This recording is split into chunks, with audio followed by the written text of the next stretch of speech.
हम 8वां मंत्र पढ़ेंगे। हे माता, यदि हमारे ऊपर सदा आप दया युक्त हो तो हमको तमोगुण में किस प्रकार प्रदान किया?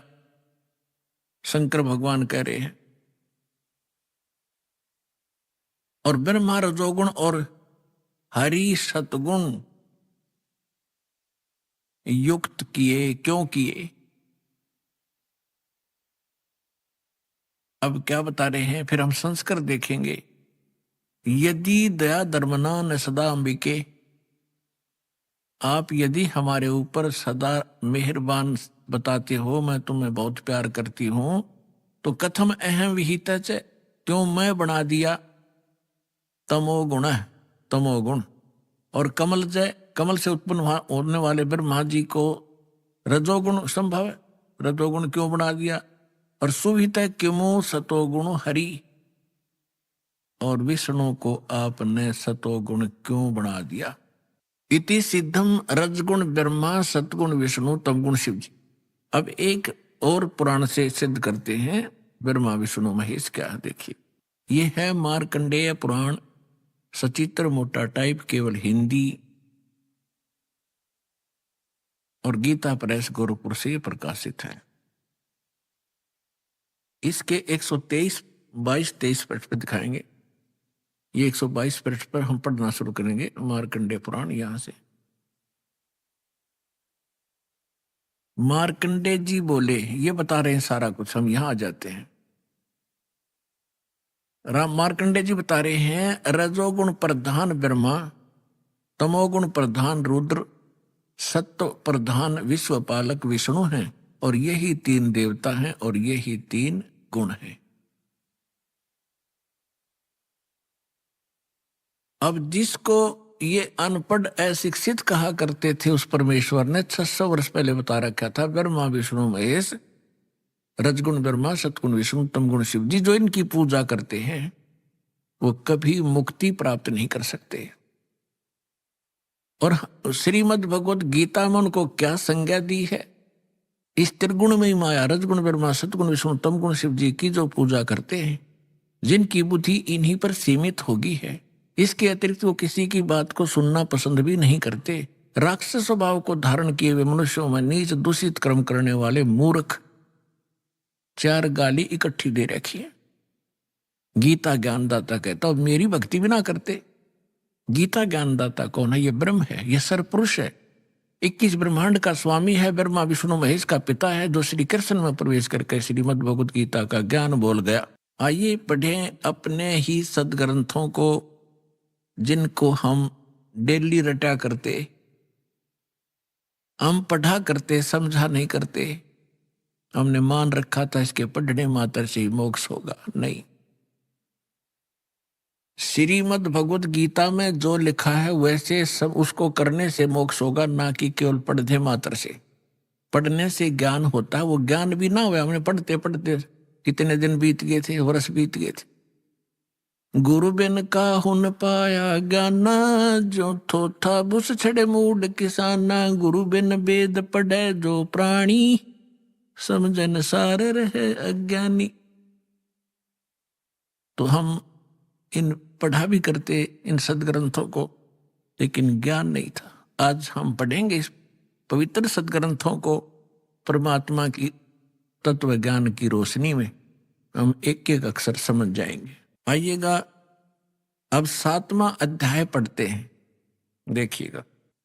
श्रीमद् भगवत गीता, जय दयाल गोविंद का इसके अनुवादक हैं, गीता प्रेस गोरखपुर से ये प्रकाशित है, और ये सबसे अधिक हिंदू समाज में यही पढ़ी जा रही है। अब देखते हैं 7वां अध्याय।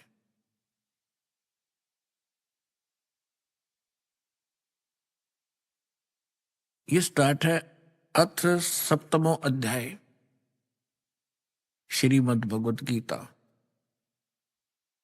अब गीता ज्ञानदाता कहता है कि हे पार्थ, हे अर्जुन, अनन्य प्रेम से मुझ में आसक्त चित्त तथा अनन्य भाव से मेरे प्रयाण होकर योग में लगा हुआ तू जिस प्रकार संपूर्ण समग्रम संपूर्ण विभूति बल ऐश्वर्य गुण से युक्त सबके आत्म रूप माम मुझको संशय रहित जानेगा, उसको सुन।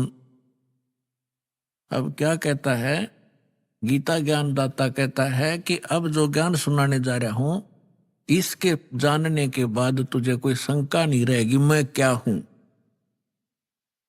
आगे देखो, दूसरे श्लोक में कहा है, 7वां अध्याय दूसरा मंत्र, मैं तेरे लिए इस विज्ञान सहित तत्व ज्ञान को, इस ज्ञान को, तत्व ज्ञान नहीं, ज्ञान को पूर्णतः कहूंगा, जिसको जानकर संसार में और कुछ भी जानने योग्य शेष नहीं रह जाता। अब क्या बता रहा गीता ज्ञानदाता कि ऐसा ज्ञान सुना दूंगा, इसके बाद फिर कुछ जानने की जो आवश्यकता नहीं रहेगी।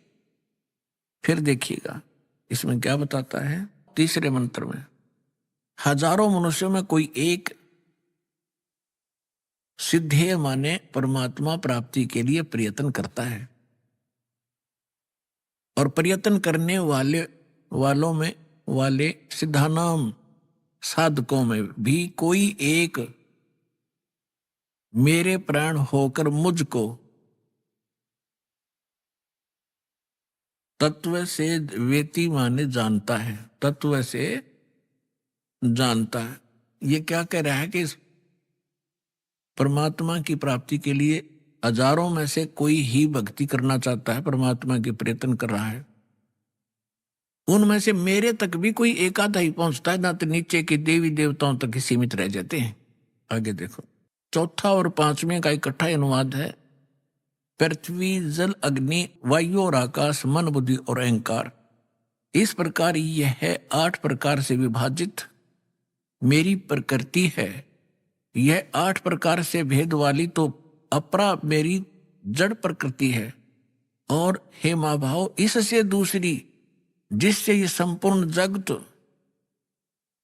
धारण किया जाता है, मेरी जीव रूपा चेतन प्रकृति जान। अब यहां 2 से दोगे, 2 प्रकृति, एक तो इन्होंने बता दिया 5 तत्व और मन बुद्धि और अहंकार, ये 8 प्रकार से बनी प्रकृति।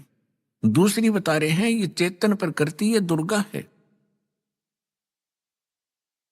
दुर्गा। अब देखो ये सिद्ध हो रहा है कि दुर्गा को भी प्रकृति कहते हैं, और आप जी को बहुत बार इन सदग्रंथों में प्रमाणित किया है, जैसे श्री देवी भागवत सचित्र मोटा टाइप गीता प्रेस गोरखपुर से प्रकाशित के तीसरे स्कंद में 123 पृष्ठ पर विष्णु जी कहते हैं अपनी मां के विषय में। अब पुण्यात्माओं ये सारे कंसेप्ट साथ साथ क्लियर करने पड़ेंगे, क्योंकि बहुत से श्रोता प्रथम बार आते हैं तो उन्होंने ये ज्ञान गहनता से सुना नहीं होता ध्यान से, और थोड़ा बहुत सुन लेते हैं, पुण्यात्मा शीघ्र प्रेरित हो जाते हैं, वो आते हैं।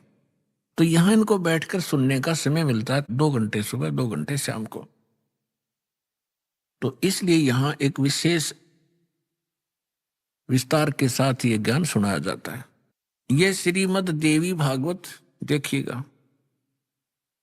सचित्र मोटा टाइप हिंदी, गीता प्रेस गोरखपुर से प्रकाशित है, और परमात्मा चाहने वाले हिंदुओं के घरों पर यह लगभग रखी पाओगी।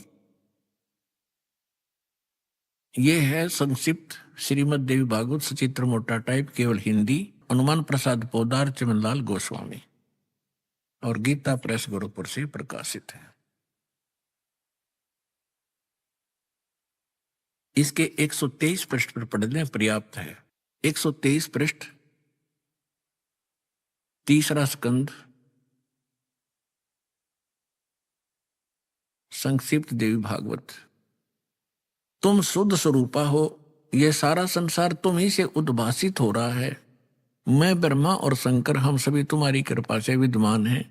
हमारा आविर्भाव माने जन्म, तिरोभाव माने मृत्यु हुआ करता है। हमारा तो जन्म मृत्यु होता है, केवल तुम ही नित्य हो, जगत जननी हो, प्रकृति और सनातनी देवी हो। भगवान शंकर बोले यदि भगवान विष्णु तुमसे प्रकट हुए हैं तो उनके बाद उत्पन्न होने वाले ब्रह्मा भी तुम्हारे ही बालक हुए, फिर मैं तमोगुणी लीला करने वाला शंकर क्या तुम्हारी संतान नहीं हुआ? अर्थात मुझे भी उत्पन्न करने वाले तुम ही हो। शिवे, संपूर्ण संसार की सृष्टि करने में तुम बड़ी चतुर हो। शिवे, शिवे भी कहा इसको। इस संसार की सृष्टि, स्थिति और संहार में तुम्हारे गुण सदा समर्थ हैं। उन्हीं तीनों गुणों से उत्पन्न हम, तीनों गुणों, रजगुण ब्रह्मा, सतगुण विष्णु, तम गुण शिव जी, उन्हीं तीनों गुणों से उत्पन्न हम ब्रह्मा, विष्णु एवं शंकर नियमानुसार कार्य में तत्पर रहते हैं। अब ये क्या क्या सिद्ध हो गया? इस थोड़ी सी पंक्तियों में कितने कंसेप्ट क्लियर हो गए। नंबर 1, ब्रह्मा विष्णु महेश की जन्म मृत्यु होती है। नंबर 2, दुर्गा को प्रकृति कहते हैं। नंबर 3, ब्रह्मा विष्णु महेश की माता दुर्गा है। और नंबर 4, रजगुण ब्रह्मा, सतगुण विष्णु, तमगुण शिव जी। नंबर 5, ये केवल वर्क डन ही दे सकते हैं, जैसा कर्म जीव ने किया उसमें कोई परिवर्तन नहीं कर सकते, नियमित कार्य ही कर सकते। ये 5 कंसेप्ट, 5 पॉइंट कति से दोगे। अब थोड़ा सा और दिखाते हैं आपको। ये देखिएगा संक्षिप्त शिव पुराण। इस संक्षिप्त शिव पुराण के अंदर ये गीता प्रेस गोरखपुर से प्रकाशित है, सचित्र मोटा टाइप, केवल हिंदी। और ये कहां से प्रकाशित है देखिएगा, हनुमान प्रसाद पोदार इसका, इनके संपादक हैं और प्रकाशक हैं। ये गीता प्रेस गोरखपुर, गोविंद वन कार्यालय, कोलकाता का संस्थान। यहां देखिएगा।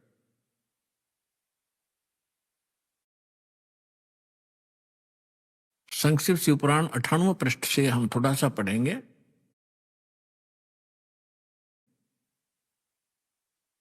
यहाँ 5वां अध्याय रुद्र संहिता का हम पढ़ेंगे, 6ठा।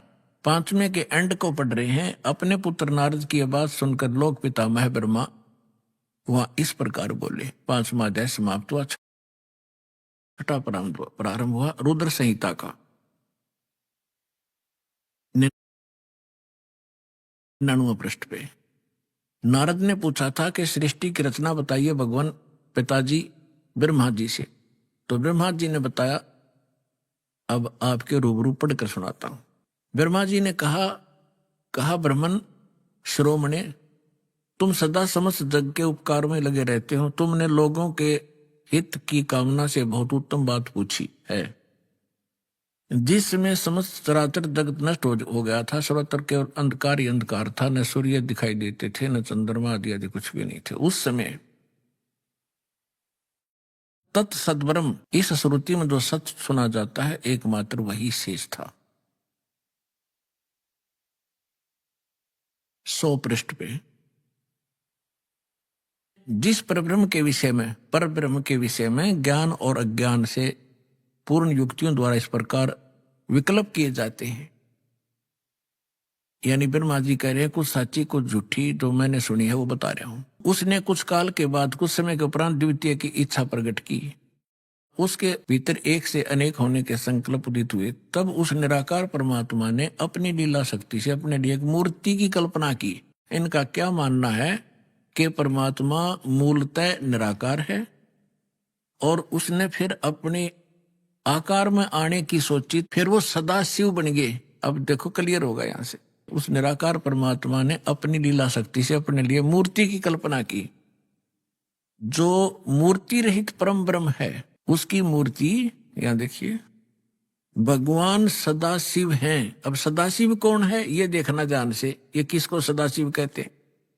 अर्वाचीन और प्राचीन विद्वान उन्हीं को ईश्वर कहते हैं। उस समय एकाकी रहकर स्वेच्छानुसार विहार करने वाले उन सदाशिव ने अपने विग्रह से स्वयं ही स्वरूप भूता शक्ति की सृष्टि की, जो उनके अपने श्री अंग से कभी अलग होने वाली नहीं थी।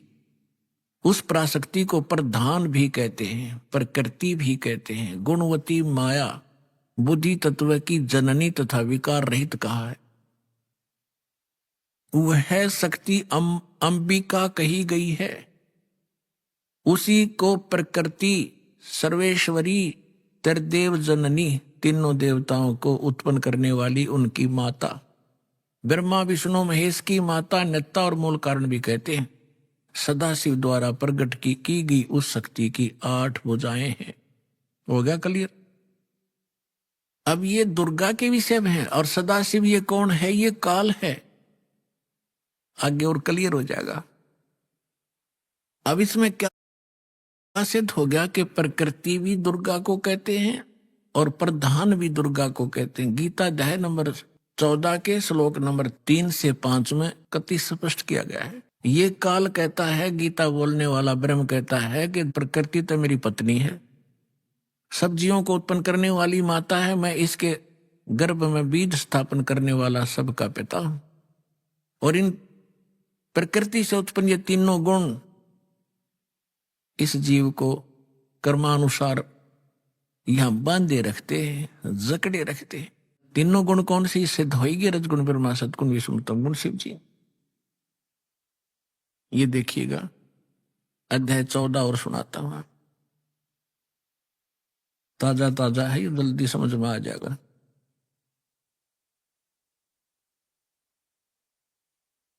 ये देखिएगा श्रीमद् भगवत गीता अध्याय नंबर 14 का और श्लोक नंबर 3 में, हे अर्जुन, मेरी महत माने प्रधान ब्रह्म, मेरी महत रूप मूल प्रकृति संपूर्ण भूतों की योनि अर्थात गर्भाधान स्थान है। मैं उस योनि में चेतन यानी गर्भ को स्थापन करता हूं। उसके संयोग से, ये जड़ चेतन से नहीं, सब भूतों की, सब प्राणियों की उत्पत्ति होती है। 4 में क्या कहा है?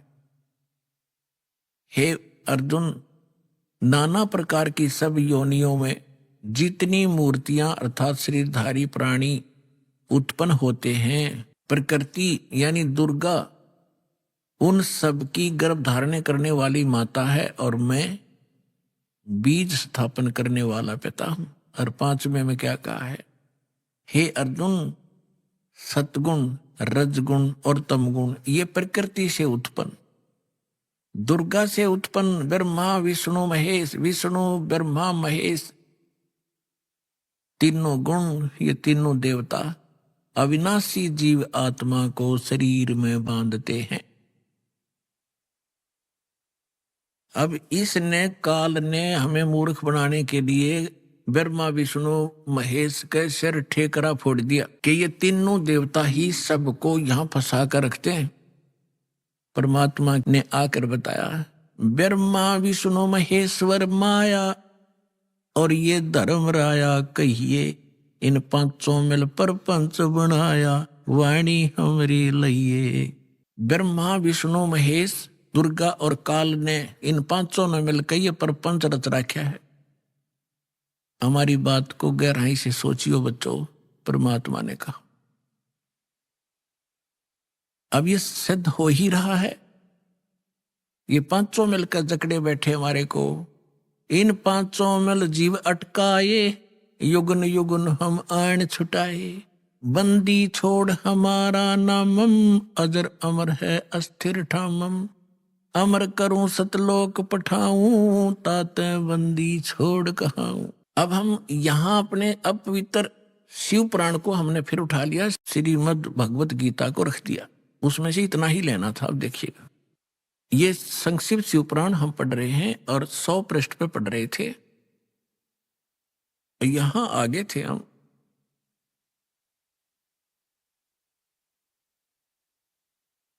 कि जो मूर्ति रहित परम ब्रह्म है उसकी मूर्ति भगवान सदाशिव हैं।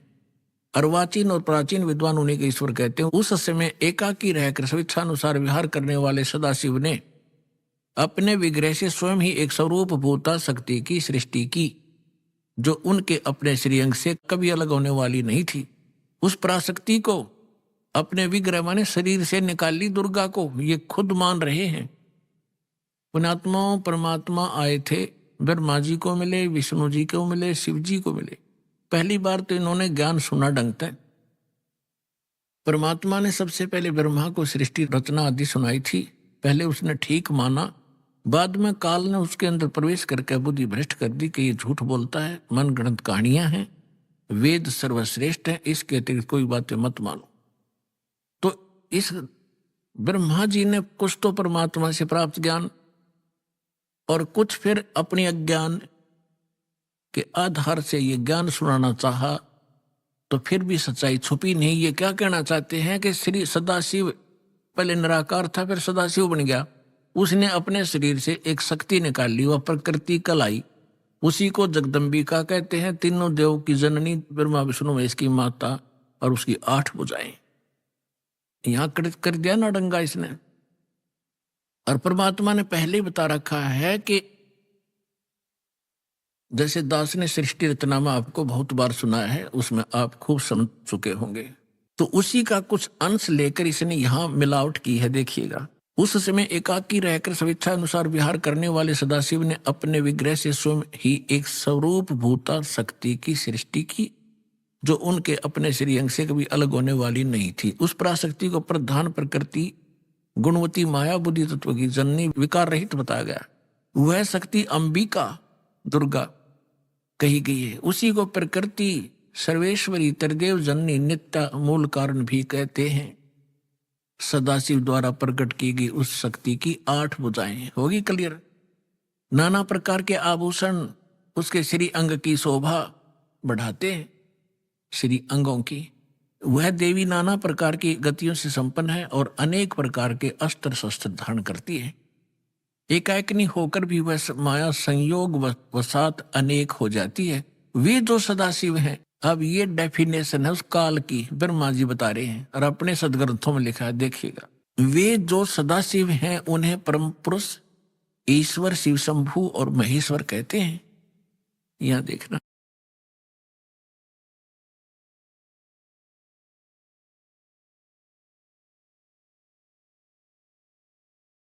वे अपने सारे अंगों में भस्म रमाए रहते हैं।